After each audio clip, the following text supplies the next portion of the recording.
Hello everybody. I'm going to get a video made here to show you how to prepare a rocket for launch. I've got 60 third graders rockets that we're going to launch tomorrow, and here's some of them.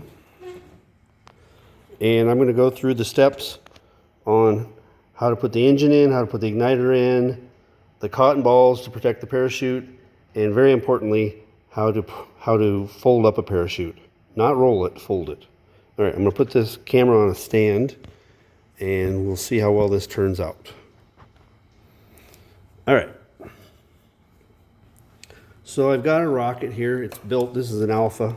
Okay. It's the kit I like to build for kids. And we're going to use the A83 engine. Okay.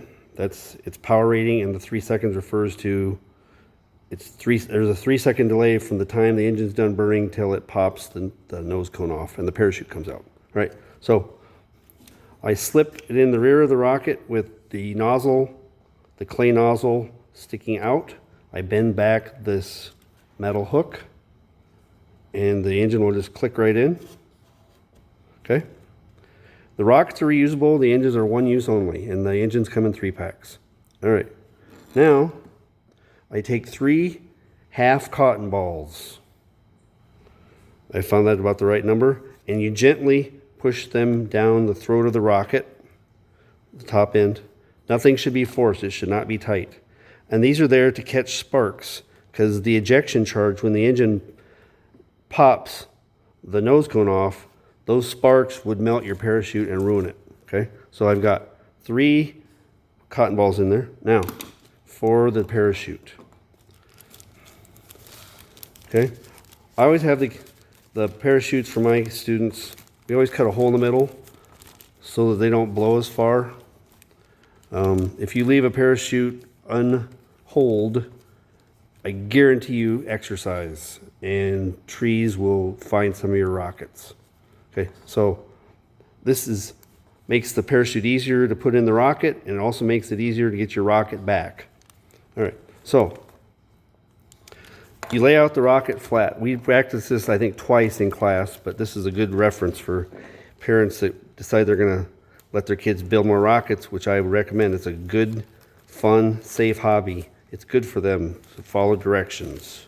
Okay, so I laid the rocket out flat. I have the camera standing in the way, but you lay it out flat with the strings out to the side. Okay? Then fold it in half. One of the students said, "Oh, like a taco." Yes, like a taco.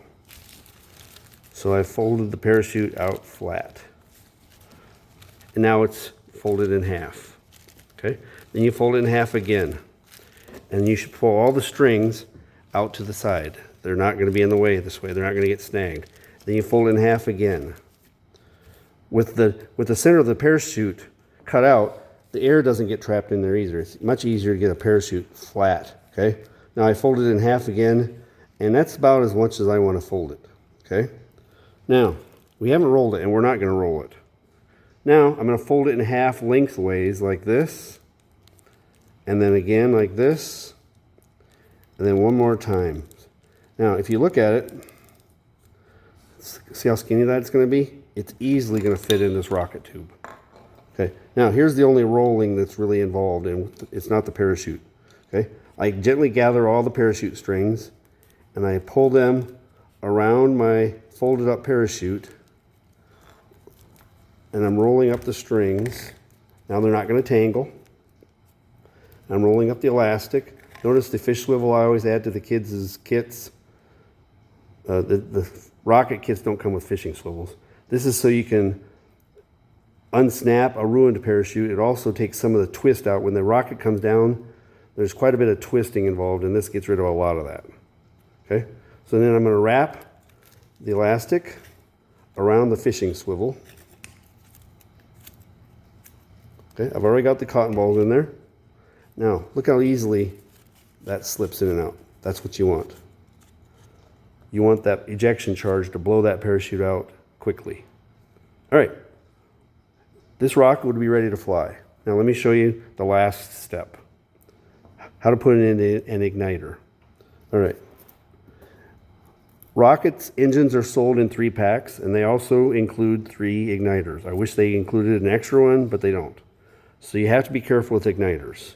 They're fragile. Okay? These are what makes rocket launching safe and legal. Legal almost everywhere. Okay?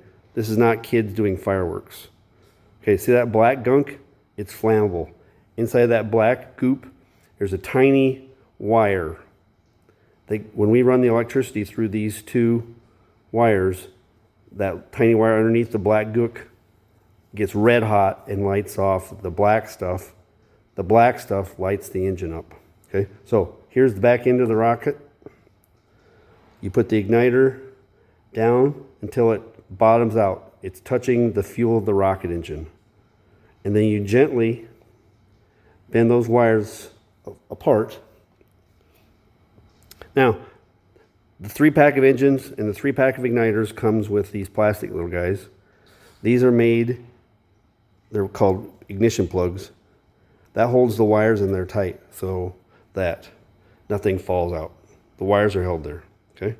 The most important thing is the wires cannot touch anywhere. They cannot touch each other, okay? So at the launch pad, I'm going to clip a little alligator clip to this one, and an alligator clip to this one. It doesn't matter which one's which. And then I'm going to hit the button, and it sends 6 volts of electricity through there, and the rocket is gone. And they go about almost 300 miles an hour, okay? So I think that's what you needed to know.